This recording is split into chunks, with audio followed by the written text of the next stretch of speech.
তারা সিপিএম আর কংগ্রেসটাকে দেখে এসছে, তৃণমূলটাকে দেখে এসছে। একজন যে চেয়ারে বসে একবার যে লাইমলাইটে থাকে, সে সারা জীবন লাইমলাইটে থাকে, তাকে সরিয়ে আর কেউ বুঝতে পারে না চট করে। বিজেপিতে এমন হয় না। তৃণমূলের কালচারের সঙ্গে আর সিপিএম এর কর্মপদ্ধতির সঙ্গে আর কংগ্রেসের যে সমস্ত কাজকারবার হয় তার সঙ্গে বিজেপিকে যদি মেলান, তাহলে আপনার মনে হবে দিলীপ ঘোষ পিছিয়ে গেছেন, সায়ন্তন বসু হারিয়ে গেছেন, অমুকে চলে গেছেন, এটা মনে হবে, কিন্তু বাস্তবে তা নয়। ওরা জানে কি ইঙ্গিত করছে। চোর ছেচোরের পার্টি, কে কবে জেলে যায়, কে কবে জেল থেকে বেরোয়, এসব নিয়ে যেসব দল চলে, আজ আছে কাল উঠে যাবে। নরেন্দ্র ভাই মোদী আর অমিত ভাই শাহ যদি সিদ্ধান্ত নেন আজকে রাত 12টায় রাষ্ট্রপতি শাসন করে দেবেন, কাল থেকে রাস্তায় কেউ তৃণমূল কংগ্রেস করবে না। আমি রিয়েলিটি আপনাদের কাছে বলছি। বিজেপি পার্টি খুব গণতান্ত্রিক, তার জন্য এরা লাফালাফি ঝাপাঝাপি করে বেড়াচ্ছে। বিজেপি যদি গণতান্ত্রিক না হতো বা একটু কম হতো, এই দলটা উঠেই যেত কবে। রাষ্ট্রপতি শাসন এখনো করেনি বলে এত লাফালাফি ঝাপাঝাপি চলছে। ও এখন তারা আশা করতেই পারেন বিজেপি 50টা পাবে, বলতেই পারেন, বলতে কোনো অসুবিধা নেই, তাদের সে অধিকার আছে বলার। জনগণ সিদ্ধান্ত নেবেন, কয়েকটা দিন অপেক্ষা করুন না, আর তো 3 মাস পরেই ভোট শুরু হয়ে যাবে, প্রক্রিয়া শুরু হয়ে যাবে, তখন বোঝা যাবে। বহু সময় আমাদের মনে হয়েছে যে পশ্চিমবঙ্গ সরকার সাংবিধানিক দায়িত্ব পালন করতে পারছে না, কিন্তু কেন্দ্র সরকার তাদের আরও সময় দেওয়ার পক্ষপাতী।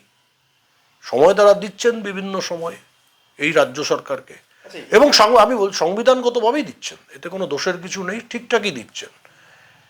হয়তো কংগ্রেস ওই জায়গায় থাকলে দিত না। আমাদের নেতারা খুব বেশি গণতান্ত্রিক, খুব সংবিধান মেনে চলেন বলে দিচ্ছেন।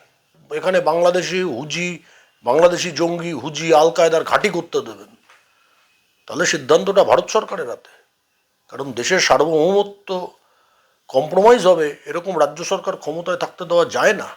দেশের জনসংখ্যার বিন্যাসে পরিবর্তন হবে, ডেমোগ্রাফি প্যাটার্নে চেঞ্জ করে দেবেন রাজ্য সরকার সহায়তা করে, সেটাকে অ্যালাউ করা যায় না। তাহলে ভারত সরকার অবশ্যই ইন্টারভিন করবেন। ভগবান শ্রীকৃষ্ণ শিশুপালকে 100টা সুযোগ দিয়েছিল, ইনিও হয়তো এনারাও দিচ্ছেন 100খানা সুযোগ। যখন 100টা অপরাধ পূর্ণ হয়ে যাবে তখন হয়ে যাবে, আর তার আগেই হয়তো জনগণ তাদেরকে সরিয়ে দেবেন, সেটাও হতে পারে। তার জন্য একটু অপেক্ষা করুন। ওনারা বলুন না বিজেপি 50টা পাবে, বিজেপি 40টা পাবে, বিজেপি 30টা পাবে, বিজেপি 20টা পাবে, ওনারা বলতে থাকুন, বলতে কোনো অসুবিধা নেই। সিদ্ধান্ত জনগণ নেবেন, এবং বিজেপিও জনগণের সিদ্ধান্তে বিশ্বাসী। কিন্তু তার বাইরেও 100 অপরাধের মতো 100 অপরাধ তারা যদি করেন, তখন যা হওয়ার হবে। রাজ্য সরকার, আমরা ব্যক্তি রাজনীতিতে বিশ্বাস করি না, ব্যক্তিকে ডেমনও বানাতে চাই না, ব্যক্তিকে দেবতাও বানাতে চাই না। এই সরকার, কোনো রাজ্যের মুখ্যমন্ত্রী বলেছে আজ অব্দি শুনেছেন? খাগড়াগড়ের বিস্ফোরণের পরে একটা রাজ্যের মুখ্যমন্ত্রী বলছে ওই বিস্ফোরণটা করেছে? লালু যাদবও কোনোদিনও বলেনি। কোনো রাজ্যের মুখ্যমন্ত্রী বলেছে শুনেছেন?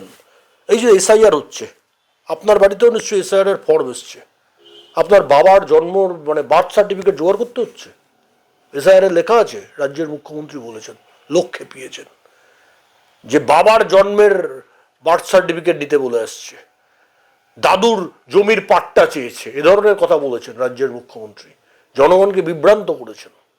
কোন রাজ্যের মুখ্যমন্ত্রী বলেনি, এমনকি কংগ্রেসের মুখ্যমন্ত্রীরাও বলেনি।